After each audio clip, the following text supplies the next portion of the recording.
Assalamu alaikum and good afternoon, everyone. My name is Sarwat. I am a lot of fancy words, political advocacy, outreach. I feel like we all do a little bit of everything. But my predominant job is to outreach into the community, because when I got involved in CCF, which is a survivor-led organization, but for impacted families, by impacted families, I'm not an impacted family. But I think at some point, at a turning point, we realized that if we, the community, don't get involved, we don't build up what we call a movement. So through our work, we have family and prisoner support. We have a coordinator for that who's not here today, but basically one person is the person who reaches out to the prisoners themselves, and we keep our communication line open with them. And I don't think any amount of support that we give them is enough, but we try to do our level best. And then we also have, his name is Jesse. He's not here today, and he's also an impacted person. And the person who does family support, her name is Shelly, and she has a son who's incarcerated under wrongful charges. We have a legal team. We do grassroots advocacy. We have a bill that Steve and the team, they wrote the bill, and the bill is basically advocates that these cases are unjust. They were wrongfully imprisoned, and it's retroactive. He will get into that more himself. We try to lobby the government, like them or not, but they do hold the keys, the power in their hands to free our prisoners. So we do that work once a year, post our family conference, which usually used to be in Washington, D.C., and we did it that way. So we fly out the families, we get everyone to meet them, especially people that are like you all, or who are part of organizations, or who are also doing this kind of work to advocate for unjust issues in the country, in our communities. We get to know them, and then on that following Monday, we go to DC and we lobby their representatives with our bill. I had one more point that I wanted to make, that we had a nice, a small gathering last night. We have one today.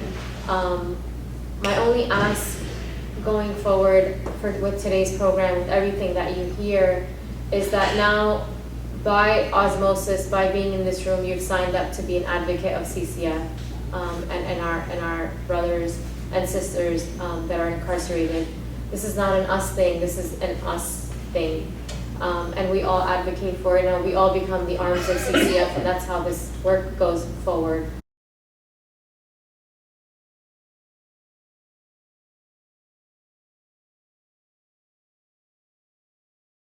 So we have a legal team. They physically work on the cases. Kathy Manley, we have Amit, who's like part-time. He does some of our cases. Besides that, we have prisoner and family support. We have a Ramadan program, which Mel is so dedicated to that program. And it's like, it doesn't seem like a lot, but for us it's like everything, because we see the letters that come from prison. When someone makes 13 cents an hour and they start to save what we're sending them and send it back to us for someone else, we realize how like what their heart, what's in their heart. Somebody actually said they saved up over years of 13 cents an hour labor to send us money back, because they found out that somebody else, one of the other prisoners, needed it more than him. So CCF's work is so paramount. I actually went to England this past summer, and our sister organization, Cage, they met with me. They do Guantanamo prisoners. They just do advocacy work. And when they met with me, and they all know Dr. Sami, they know Khaltu Nahla, they know the work for years. And they started asking me like everything that we do, and they were like, oh, we only do one aspect of that. We do advocacy. We don't send any money to prisoners. We don't do any legal work. We don't do any outreach. We don't do any of that. we have 5 different organizations that do what you guys do. There isn't another organization in these United States that does what CCF does. Just our calls to the families. Then we have a pen pal program. Mel can speak more to that. Our calls to the families, like you call them just to like, I've gotten to know a few of them over the years, especially the ones that are local to New York and New Jersey, and I'll give them a call just to like, Eid Mubarak. That call becomes like a 3-hour phone call because there's nobody else to speak to them. Nobody else actually wants to speak to them. They've actually been told, like, I was speaking to one of our guys, Siraj. His aunt, he's one of our prisoners, and his mom was telling me on a last year, which became like a 5-hour phone call, that her sister's son is getting married, and her sister sent her the card as a formality, but then also did it with a follow-up phone call that, maybe you shouldn't come to the wedding because that looks bad. My nephew is in prison for terrorism charges. CCF steps in for a lot of that. Our family conference is something that, it's a life-changing experience when you sit in a room, and like, I would even say like it's up there for me as a parent of 2 children. It's like, it's up there with like having a child. Like it was that experience for me to be in a room with these people. There's hope and there's also a lot of darkness that, where do we go? What do we do from here? But as the sister just said before, Fred, that a lot of the assumption on all of our ends, which to me is no longer an assumption that I have, because like I think you just fall really hard to the ground, that's not a me problem, that is a me problem. I have a 15-year-old, and I not for one single waking moment of my day do I think that he's safe and I can't be like astaghfirullah, one of those families, because it is a me problem. A lot of these families are low income. We see Tampa, like Tampa was a sort of a community where people came, Hatim was telling us you can afford a house for $150,000. So imagine, these were not millionaires. These were low-hanging fruits in the community. They go to Brooklyn, they go to Bronx, they go to Camden, they go to Philly, they go to Newark, south side of Chicago. Why are they going there? Low-income, vulnerable families, first generation, trying to make ends meet, cab drivers, which are majority of our prisoners, and special needs families. Families with children with special needs. We know that we have an increase of that in the community anyway, of people recognizing ADHD and all that. So CCF does, if that answers your question, Fred, that. I'm going to pass it to Mel. Just one aspect, thank you, Sarwat. We have a lot of our prisoners don't have anybody out here, and I worry about those guys a lot. Being in prison and nobody knows you're there. I mean, how awful can that be? But one thing we do is,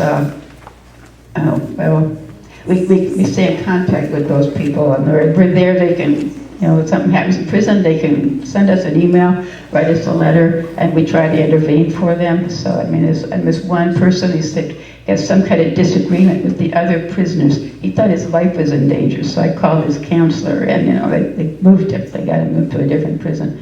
And his parents were overseas, but they had no way of doing that. And so we do a lot of calling prisons when things like that happen to them.